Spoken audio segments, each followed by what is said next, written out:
So one thing I wanted to ask you is that you said, hey, the lady told you got to be in the right spot, you got to know the right people, you got to be introduced to it by the right person. What was your introduction to like tech and to Linux, and what made you kind of follow down that path? Do you have like a mentor or what happened? I actually started playing around with computers in high school. I'm dating myself, but it's all good. When I would be summers at my grandmother's house, and you know how grandmothers are, they only watch one channel. And so whatever whatever come on that channel is what That's it. That's it. Whether it's soap operas, sports, news, whatever it is, that's what you watching. Yep. So at that time, the Home Shopping Network was actually starting. Lord have mercy. And they kicked off, and they were saying on the Home Shopping Network, you gotta have a computer. You gotta have a computer in your home.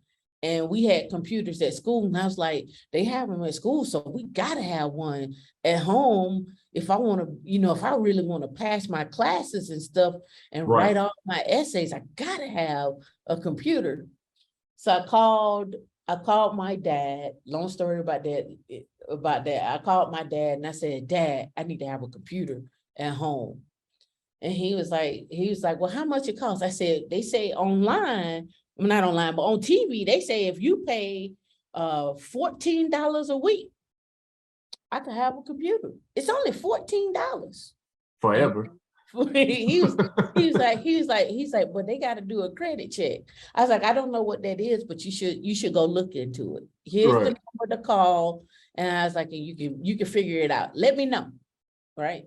And so he never got back to me on that computer, and probably like maybe a month later, he came rolling up and he went to Radio Shack and bought me a Tandy, a TRS 80. But I couldn't plug it up because my mom was like, don't plug that up to my TV because it's going to mess it up. Actually, I still got it. It's still sitting in the box at my mom's house. Never been used, nothing like that, right? So fast forward, I'm in school. I'm learning Apple IIe. And then I took classes. And ironically, I graduate from high school. And I go to school at Georgia State.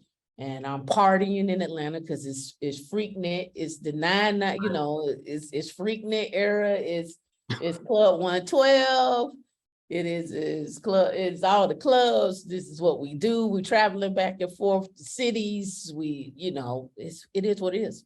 I fell out of school. I flunked out. Flunked out of school. I walked in one day to my calculus class. And when I walked into my calculus class, they was having an exam. I was like, well, I know I don't know this. Let me go ahead and go back home. Let me write my name down and go on over here and figure out breakfast. So I did that and went back to school in 90. Went back to school in 99. It was like, yeah, I went back to school in 99. Went back to school in 99. So just for a timeline, you tapped out in 90. 94, probably. 94. And came back in 99.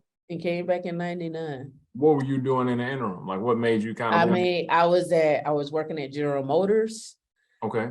I worked at Ford. I worked on the assembly line. I put on carburetors. I helped build cars. I did paints. I worked in the paint department. Wherever they need me, wherever they was paying, I was working, right? Damn right. At that time they paying $20 an hour. That's a lot of money. That's a lot of money, at that time. And for sure. And you get paid every week. Ooh. You get paid every week, and because it was the summer ramp up, our line times were anywhere from 10 to 15 hours. Okay. Every week. Okay. And then there's like, and if you need to come in here on Sunday, would you be willing to? Yeah, I ain't got nothing else to do. I'll do it. Right. So, that was my summers, and I worked at the Avenue, I worked in the mall. But one thing I did know, I knew I didn't want to work for the city, and I knew I didn't want to work for the state. What was it? I looked at those jobs, and there was nothing exciting about them. They didn't push my mentals, right? You come in, you do some work. I just see people walking around. It was just everybody that I saw that worked for the city or the state, they were never happy. I never saw people happy. I never saw people like, man, you're gonna really love this job. All I saw is people were like, I can't wait to get out of here so I can have my weekend. I'm tired of these people. That's what I saw. Right. From men and women, right? Even the people who worked at the post office. Yep. That's what I saw. I was like, so that don't seem like that's something I want to do. So when I went back to school in 99, it said in the catalog, you need to make sure you have a computer. And I was like, oh, I gotta go get a computer.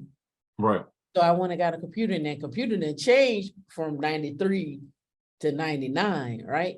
And now I'm looking like, ooh, what is this? So I took a class on Microsoft Office, and I made a vow to myself that I'm never gonna be that ignorant or be that behind when it comes to anything computers or tech. You won't catch me being behind. I'm gonna always be ahead. So I made a vow to myself when I went back. And so I've kept that vow to myself. There's not an operating system or something about a computer or something about tech that go on that I don't know about, that I'm not reporting on, why they're doing it, who doing it, what the position is, how can we make money off of it. I just made that vow to myself. Damn. So that was almost 20 years ago, right? So you was working on an assembly line, doing this, doing that. And then you finally figured out, like, okay, I know I don't want to do this. I know I need to get. I knew I wanted to do computer engineering. Okay. I knew that. I know I want to do this different stuff, but the crazy thing is people still like doing this stuff now, though. It's still people that are on the assembly line. It's still people doing stuff where they literally do the same thing every day. It's people that work for the city, work for the state. What do you think about that? What do you think about people that are kind of like, they learn something and that's it. They learn something. They're not challenged every day. They don't have anything new to do. They do the same thing every day. What do you think about that? What I think about that is comfort. It's easy for me, right? And I actually talked about this last week. When you go look for jobs, people go look for the same thing that they already been doing. Looking to make more money, what would they already been doing? Don't work like that. It don't work like that. You have to add a skill set so that you can go look for a different job that has that skill set and make more money. So the question is, what skill set did those people have, or did they apply, or did they gather in their lives in order to move forward? If they didn't have those skill sets, if they didn't add anything to the skill sets, yes, they're going to stay in the same jobs. I know plenty of people that work for the city, and it's nothing wrong working for the city if that's your thing. But my thing is this: how much of a raise are you actually getting over each year? And are you making enough money where you can retire? And when I say retire, you know where I'm going. When I say retire, I'm not talking about retiring with 400,000. That ain't enough. That's not enough, right? If you're talking about you're gonna do a drawdown of maybe 3 or 4% on that, it's not enough, right? Unless you have worked to pay off your house. Again, what is your goal? Is your goal to work to pay off this house, to stay in this city, to never go anywhere, to just go back and forth to work every day, to talk to the people around you, and that's it, and y'all don't experience anything? And factoring in inflation. Exactly. And factor in just life. Right. Life happens, right? You get sick, you get injured on work, somebody hit you in a car, anything, life happens. So the question is, how do you see yourself? What is I ask this all the time, what do you think your worth is? What do you think your worth is? What's your destination? How are you influencing others? How are you bringing others along? What are you doing for yourself where you can be okay with who you are and retire and be happy? What is that? What does happiness look like for you? Right? Are you going to work until you're 75? Are you working until you're 80? Are you working? Do you have money put up? Have you even looked at how your 401k is performing? Mm. Do you have other skills where you can create a side hustle? Mm. Have you invested in you? Have you invested in yourself? And I talk about that a lot because I totally understand where I came from and what I got to and what I know can happen. And that didn't happen overnight. That happened by changing jobs and meeting people and talking to people. And when I say that, I can say from me, and I've been all across the United States.